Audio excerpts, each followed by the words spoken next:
hello guys ඔයාලව සාදරයෙන් පිළිගන්නවා අදත් මගේ YouTube channel එකට. අද වීඩියෝ එකෙන් අපි කතා කරන්න හදන්නේ Magic Cube token එකතු කරගන්න පුළුවන් ක්‍රම පහක් මචං. එහෙනම් මචං channel එක subscribe කරලා වේදාට like එකක් දාලා chat වෙන්න කියලා මතක් කරනවා. එහෙනම් අපි යමු වීඩියෝ එකට. හරි මචං ඉතින් පුංචි මතක් කිරීමක් තියෙනවා. ඔයාලගේ editing වැඩක් කරගන්න තියෙනවා. ඒ කියන්නේ logo එකක් එහෙම නැත්නම් account sale post එකක් diamond post එකක් හදාගන්න තියෙනවා නම් R4D edit contact කරගන්න මම පාල description එකේ number එක දාලා තියෙනවා. එහෙනම් අපි යමු වීඩියෝ එකට.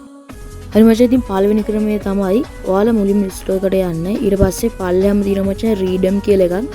අන්න ඒක ක්ලික් කරන්න.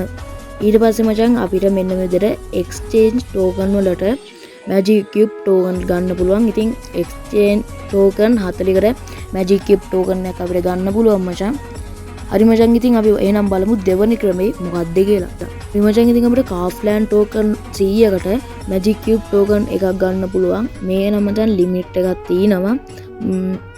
ඉතින් මේ විදිහට ඔයාලට Magic Cube token ලබා ගන්න පුළුවන්. අපි බලමු තුන්වෙනි ක්‍රමේ මොකක්ද කියලා. හරි මචං ඔයාලා Lucky Royale එකට යන්න ඕනේ.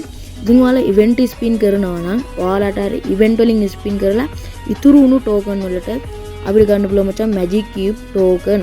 ඉතින් මේ විදිහට ඉතුරු වුණ token 5කට අපිට පුළුවන් මචං Magic Cube token එකක් ගන්න. ඉතින් මේ විදිහට ඔයාලට පුළුවන් Magic Cube token එකතු කරගන්න.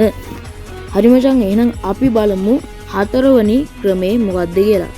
හරි මචං ඉතින් ඔයාලට බූයා පාස් එක දාලත් Magic Cube token ගන්න පුළුවන්. ඉතින් මේක බූයා පාස් එක දාන යාළුවන්ට වගේම බූයා පාස් එක නොදාන යාළුවන්ටත් ගන්න පුළුවන්.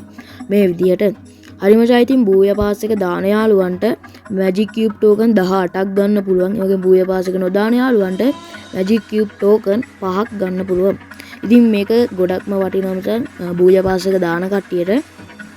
හරි මචං එහෙනම් අපි බලමු අන්තිම ක්‍රමය මොකක්ද කියලා. හරි මචං ඉතින් බූයා පාස් එක දාන යාළුවන්ට මේ වගේ box හම්බෙනවා මචං. ඉතින් මෙන්න මේ box වලිනුත් ඔයාලට Magic Cube එකක් හරි Magic Cube token එකක් හරි ගන්න පුළුවන්. ඉතින් මේක තීරණය වෙන්නේ වගේ ලක්කෙන් අනුව මචං. ඉතින් මචං වීඩියෝ එක හොඳයි නම් අනිවාර්යෙන් subscribe කරලා දාන්න යන්න. එහෙනම් අදට ගින් එන්න set එක කරන් bye bye.